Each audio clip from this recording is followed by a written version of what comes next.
The single leg Romanian deadlift, or single leg RDL. There's a bunch of different ways in which to do this, and I'm going to try and show you all the ways that I know in this video. I might forget some though, but the key points of performance are still the same regardless of which implement you're using and which hand you have weights in and so forth. There's also regressions and progressions for the exercise because it can be quite an advanced exercise. So I'll demonstrate a couple of reps from the front and the side, and then we'll go from there.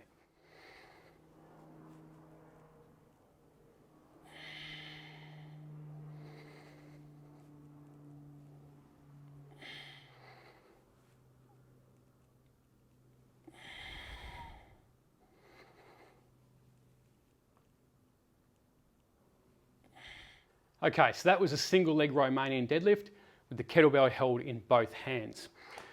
You can hold the implement in both hands like that, which I tend to find a little bit easier.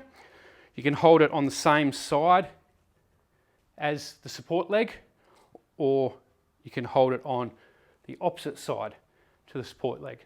And again, whether you're using kettlebell or dumbbells, same sort of thing.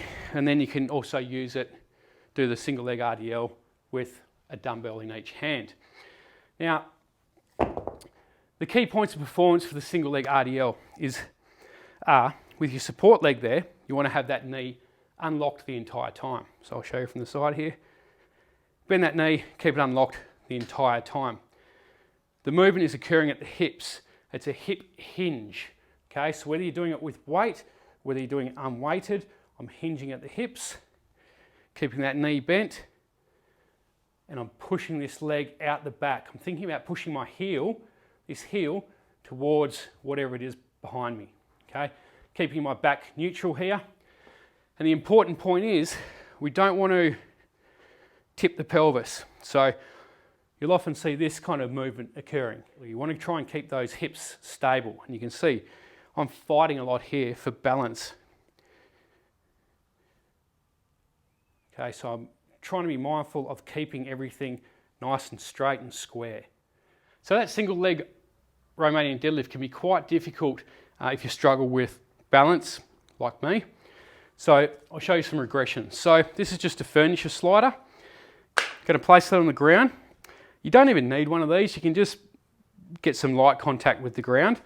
But what I'm going to do is, again, my right leg's the support leg, bend the knee, spine's nice and neutral. I'm going to slide that furniture slider back as I come down, just with some light force or light touch on that furniture slider to provide a little bit of balance support. Again, like I said, you don't need that furniture slider really. You can just have a little bit of light touch on the ground as you come up and down. The key points of performance are still the same. Slightly bent knee, whoop, I can't even stand up. Slightly bent knee, hinging at the hip, keeping the back neutral and the pelvis level. So this is another single leg RDL regression that I quite like, utilising a wall. So I'm going to set up again with my right leg as the support leg, unlock the knee. I'm going to lift this leg and place it on the wall, and I'm going to hinge at the hip here. So this is providing a lot more support than the slider, because obviously the wall is not moving. All right, and it's probably your first port of call for a regression from the full single leg version. Then maybe move to a slider or sliding that leg along the ground, and then build up to that full single leg version. So regardless of the regression or progression you use for the single leg Romanian deadlift, or the tools or implements you use, or where you're holding those tools or implements, the key points of performance remain the same. You're going to keep that support leg knee flexed throughout the exercise.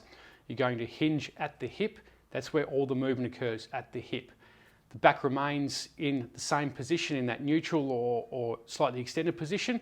And the really key point with the single leg variation of the Romanian deadlift is that the pelvis remains level. You don't tip to one side or the other. That's the single leg Romanian deadlift. Any questions, let me know.